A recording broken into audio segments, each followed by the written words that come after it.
Hey everybody, tonight's video is called the 10 Virgins Parable.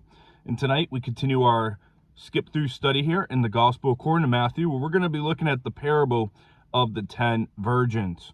And so this parable is given to us to underscore the importance of being ready for Christ's return in any event, as when he does return, there will be no second chances.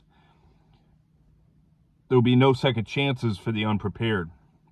And so the delay in Christ's return distinguishes the wise from the foolish.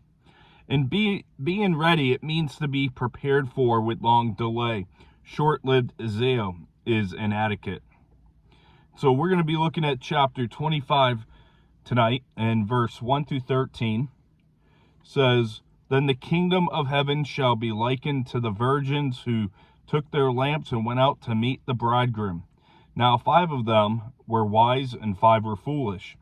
Those who were foolish took their lamps and took no oil with them. But the wise took oil in their vessels with their lamps. But while the bridegroom was delayed, they all slumbered and slept. And at midnight a cry was heard, 'Behold, the bridegroom is coming, go out to meet him.'" So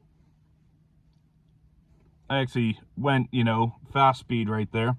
But we're going to reread verse 1. It says, "Then the kingdom of heaven shall be likened to the 10 virgins who took their lamps and went out to meet the bridegroom." So depending on the translation you use for your reading, you might see bridesmaids here. And the wedding would begin at the bride's house when the bridegroom arrived to observe the wedding ritual. Then a procession would follow as the bridegroom took the bride to his house for the completion of the festivities. And for a night wedding, lamps were actually torches, and they were needed for the procession. And Matthew 24, our last chapter on Friday, ended with the parable meant to emphasize the idea of readiness of the coming of Jesus. And Matthew 25 begins upon the same principle with this parable. Verse 2 through 8, Now 5 of them were wise and 5 were foolish. Those who were foolish took their lamps and took no oil with them. But the wise took oil in their vessels with their lamps. But while the bridegroom was delayed, they all slumbered and slept. And at midnight a cry was heard, 'Behold, the bridegroom is coming, go out to meet him.' Then all those virgins arose and trimmed their lamps.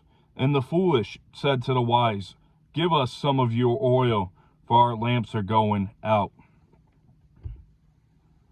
So these details belong to the parable's social setting and narrative movement. And they should not be allegorized as even wise virgins sleep and even the foolish find oil to buy. Instead, the story makes a single point. When a bridegroom arrives, it will be too late to prepare to welcome him. And all 10 of the maidens slept, but the wise ones were prepared to act immediately when they were unexpectedly awakened. And so we have this picture here of like the wedding, and think of the bride being walked down the aisle.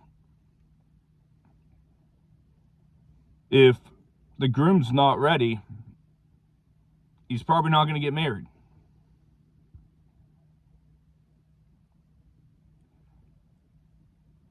But all 10 of the maidens slept, but the wise ones were prepared to act immediately when they were unexpectedly awakened. And the foolish maidens were not prepared. They appeared ready, but they took no oil with them, though they had their lamps in their hands. And the wise maidens had an extra supply of oil. And at an unexpected hour, the bridegroom came for the wedding, and all the virgins began to prepare their lamps for lighting.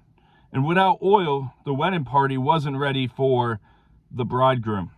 Verse 9 through 13, to finish the section, says, "But the wise answered, saying, No, lest there should be enough for us and you, but you go rather to those who sell and buy for yourselves. And while they went out to buy, the bridegroom came, and those who were ready went in with him to the wedding, and the door was shut. Afterward, the other virgins came also, saying, Lord, Lord, open to us.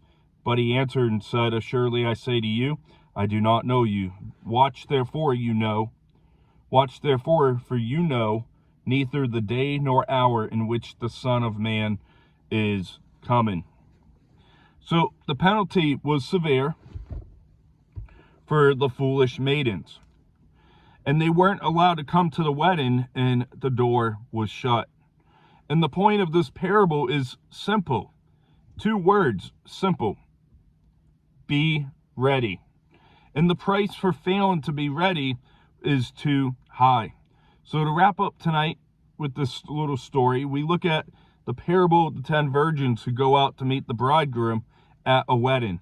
And we see the parable ends with the young woman being caught unprepared after being denied entry.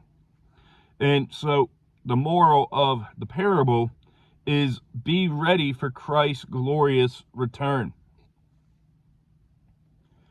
And I'm not sure if this video will be posted up before Christmas or on Christmas or after, but if it's whenever it's posted, if I don't do another one, I want to wish you and your family, if you observe it, a Merry Christmas. And I hope that you have a great time with loved ones, reflecting on the first coming of Christ. But at the same time, as we reflect on Christ's first coming, we should never forget his second coming. And we should never forget to be ready for any day or hour. So that's going to wrap up our study for today. We'll be looking next at Jesus' betrayal and the arrest. So I hope you have a great rest of your evening. God bless, and I'll let you know when the next study will be.